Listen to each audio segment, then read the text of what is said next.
natin simulan ang chapter na ito, nais ko munang humingi ng paumanhin sa lahat, simula sa susunod na next week, lilipat na po tayo sa bago nating channel. Sa mga solid subscriber natin dito, pwede na po kayo mag-subscribe sa Bentot Manuel Recap, at Boss Den Recap. Noon po natin ipagpapatuloy ang mga recap natin simula next week o susunod pang week. Ihahanda lang po natin ang channel para kahit papaano ay makahabol na monetize agad yun. Maraming salamat. Sa gitna ng tensyon, nanatiling nakatayo ng tuwid si Zhao Mo. Bakas ang kawalan ng takot sa kanyang mukha habang kalmadong sumagot kung ano naman ngayon kung pinatay niya ang mga ito.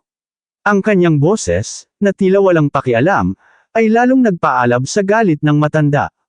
Dahil doon, hindi na napigilan ng matanda ang kanyang puot. Habang marahas na naglalabas ng nagniningning na kulay asol na enerhiya mula sa kanyang kamay, galit na galit nitong sinabi na dahil si Zhao Mo naman ang naunang gumalaw at pumuslang, ay huwag siya nitong sisihin sa susunod niyang gagawin.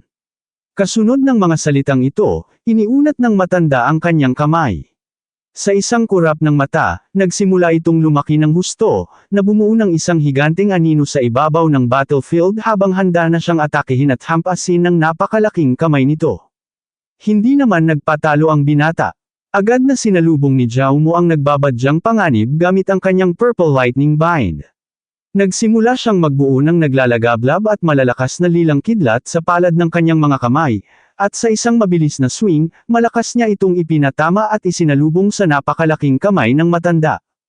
Gayunpaman, naging madulas ang laban para kay Zhao Mo. Dahil sa taglay na pambihirang lakas ng matanda, nagawa nitong basagin ng ganoon kadali ang kanyang pag-atake.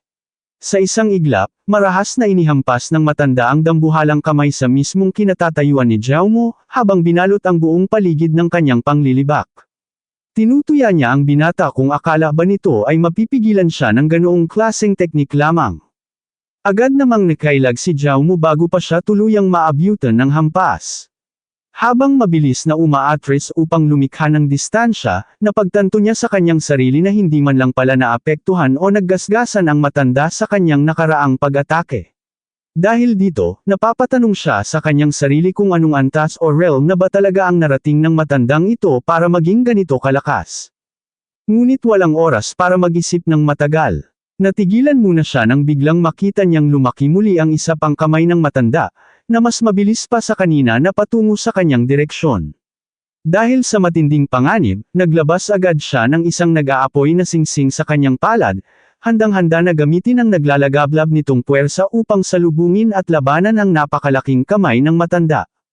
Eksakto sa sandaling magtatagpo ang kanilang mga puwersa, may isang matapang at mariing boses ng babae ang biglang sumigaw sa buong paligid na nagpapahinto sa kanilang dalawa. Dahil sa autoridad ng boses na iyon, agad silang natigilan sa kanilang mga pormasyon at sabay na napalingon sa direksyon kung saan ito nanggaling. Mula sa gilid, dahan-dahang lumitaw ang isang napakaganda at sexing babae na may mahaba at kulay puting buhok. Direkta nitong tiningnan ang matanda at nagtatanong kung ang matanda ba ay nambubuli na naman ng isang baguhan sa sekta, at sabay hamon kung hindi ba ito nahihiya sa kanyang inaasal. Nang marinig at makilala kung sino ang dumating, agad na nataranta ang matanda. Bigla itong pinagpawisan ng malamig at nawala ang kanyang yabang, kaya naman sa gulat ay tinawag niya itong Dinhan.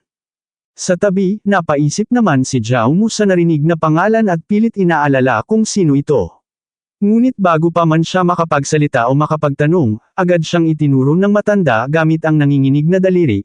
Ipinaalam ng matanda kay Dinhan na pinatay ni Zhao Mo ang 3 inner sect disipulo ng walang kukurap-kurap, kaya naman nagtatanong ang matanda kung paano nila maipapaliwanag ang karumaldumal na krimeng ito sa sekta. Nang marinig ni Dinhan ang pangalang Zhao Mo, biglang tumalim ang titig ng kanyang mga mata patungo sa binata. Dahil sa biglaang talim at bigat ng titig na iyon, bahagyang lumaki ang mga mata ni Zhao Mo sa gulat at nagsimula na ring pagpawisan ang kanyang noo. Lalo pa siyang naging alerto nang bigla itong lumapit ng husto sa kanya, na may kasamang mapanuring mukha na nagtatanong kung siya ba talaga ang tinutukoy na Zhao Mo.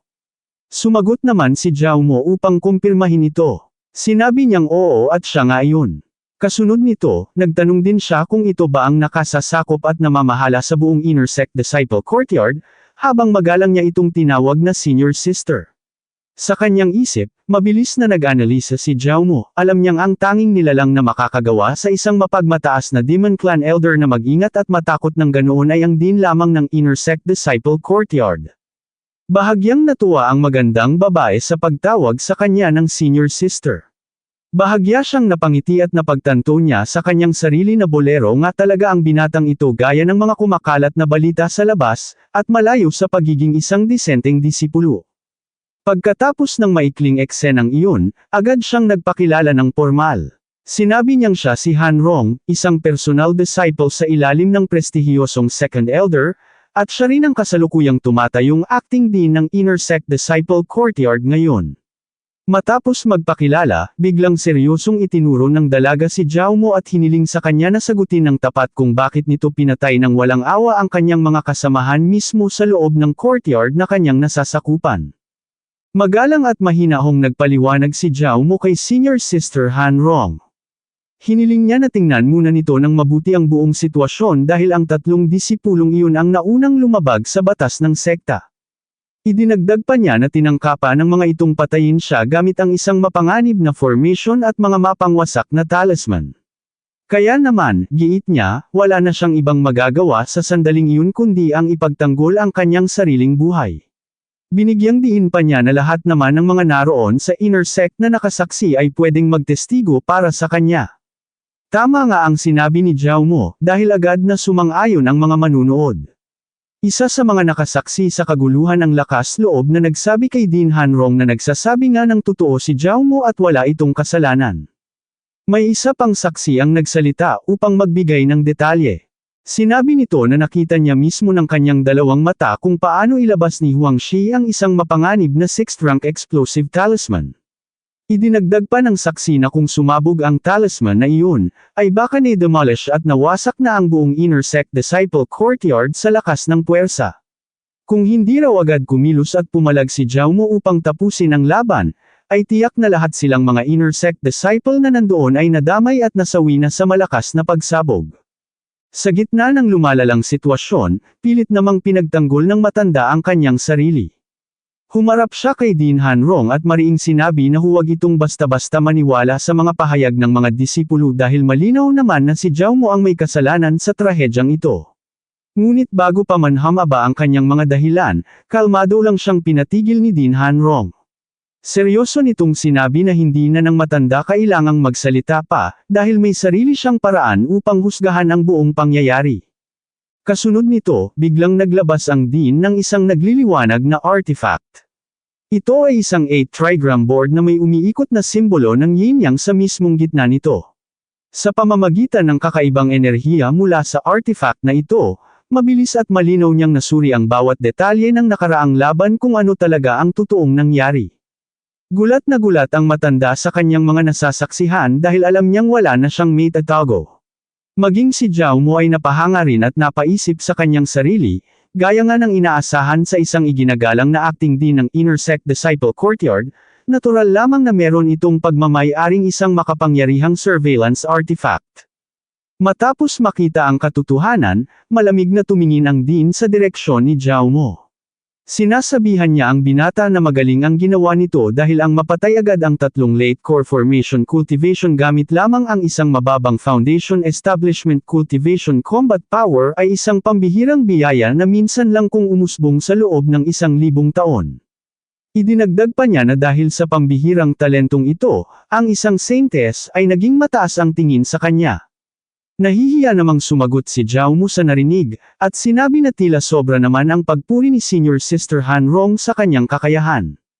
Pagkatapos, gamit ang isang may pang-aasar na titig, binalingan ni Zhao Mo ang matanda habang sinasabi sa Dean na ngayong lumabas na ang buong katotohanan ay pwede na ba siyang umalis ng mapayapa. Sumagot naman ang Dean na bagamat lumabas na may kasalanan nga si Huang Shi at ang dalawa pa niyang kasamahan, ang pagkamatay ng tatlong Inner Sect Disciple ay hindi pa rin isang maliit na bagay na pwedeng palampasin na lamang. Dahil doon, formal niyang inutusan ang lahat ng mga naroon na sumama sa kanya patungo sa Enforcement Hall upang doon ipaliwanag ang buong detalye ng malinaw at formal. Agad namang sumang-ayon ang lahat ng disipulo sa utos ng Dean.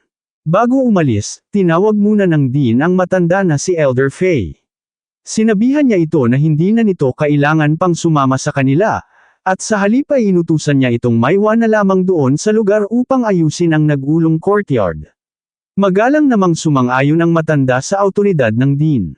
Hindi nagtagal, matapos iutos ng Dean na sumunod ang lahat sa kanya, ay nagsimula ng umalis ang grupo gamit ang kani-kanilang mga lumilipad na espada.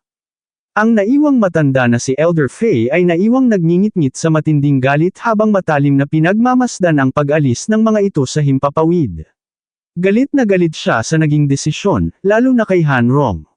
Nagtataka siya at hindi lubos maisip kung bakit ang isang kapwa niya demonyo ay mas pinipili pang tumulong sa isang hamak na tao. Samantala, habang ang lahat ng disipulo ay mabilis na sumusunod sa direksyon ni Han Rong, narinig ni Zhao Mo ang mahihinang usapan ng iba pang mga disipulo tungkol kay Han Rong. Ayon sa kanila, gaya nga ng inaasahan nila kay Senior Sister Han Rong, kilala talaga ito na hindi nagdidiskrimina sa pagitan ng lahi ng tao at ng demonyo kahit kaunti. Sinang-ayunan naman iyon ng isa pang disipulo, at buong puso nitong ipinahayag ang paghanga kung gaano kapatas at katarungang magpatupad ng batas ang acting dean. Idinagdag pa ng mga ito na hindi lang pala ito sobrang ganda, kundi lubos din ang nakatatakot at kagilahilalas nitong lakas. Ayon sa mga balita, nakapasok na ito sa ikatlong pwesto ng Inner Sect Genius ranking at ang kasalukuyang cultivation nito ay nasa napakataas na antas ng late nascent soul realm. Napakagatlabi si Zhao Mu sa kanyang narinig na impormasyon. Naalala niya na si Long Tianxiang ay nasa pang-5 pwesto lang sa Inner Sect Genius ranking, ngunit ang babaeng nasa harap nila ay mas mataas pa rito. Habang tahimik niyang pinagmamasdan si Han Rong, napapatanong siya sa kanyang isipan kung gaano ba talaga ito kalakas, at mabilis niyang napagtanto na mas mabuting huwag niya muna itong kalabanan o harapin sa ngayon. Hindi nagtagal ang kanilang paglalakbay at ligtas silang nakarating sa enforcement hall. Sa baka na pa lamang, agad nang sinalubong si Han Rong ng mga nakatalagang bantay at magalang siya nitong binati bilang pagpupugay. Gayunpaman, hindi sila pinansin ng Dean at dire-diretso lamang itong pumasok sa loob, kasunod si Zhao Mo at ang iba pang mga saksi. Ngunit pagkapasok pa lamang nila, biglang nagulat si Zhao Mo at ang kanyang mga kasama. Sa isang iglap, isang malakas na tunog ang umalingaw-ngaw nang biglang mabilis na nagsara ang napakalaking pinto ng bulwagan, na nagkulong sa kanilang lahat sa dilim. Kasunod nito, isang nakapanindig balahibong tunog ng sunod-sunod na paghiwa ang biglang umalingaw-ngaw sa buong paligid. Nanlaki ang mga mata ni Zhao Mu sa tindi ng gulat nang makita niyang ang iba niyang mga kasamang disipulo na sumama sa kanya ay agad na nagkapira-piraso at damanak ang dugo sa sahig ng walang kalaban-laban. Hindi pa siya nakakabawi sa matinding shock, naramdaman na lamang niya ang biglang paglitaw ng isang malalim at malubhang sugat sa kanyang sariling katawan. Sa tindi ng sakit, agad na nagpadugo ito sa kanyang bibig na naging dahilan upang mapamura siya sa matinding galit. Dahil sa tindi ng pinsalang natamo ng kanyang katawan mula sa hindi nakikitang atake, tuluyang nawalan ng lakas si Zhao Mo kaya naman napaluhod siya sa malamig na sahig sa mismong harap ni Han Rong. Sa kanyang paningin, nakita niya ang acting dean na nakatayo, habang nakangiting may kakaibang pananabik sa kanyang harapan. Sa huling sandaling iyon, huli na nang mapagtanto ni Zhao Mo ang mapait na katotohanan, na ang pagpunta nila sa enforcement hall ay isa palang malaking patibong. Dito na po nagtatapos ang ating kabanata, abangan ang mga susunod pa nating upload. Huwag din kakalimutang mag-like, share, subscribe at i-click ang notification bell, para lagi kayong updated sa mga susunod pa nating mga video.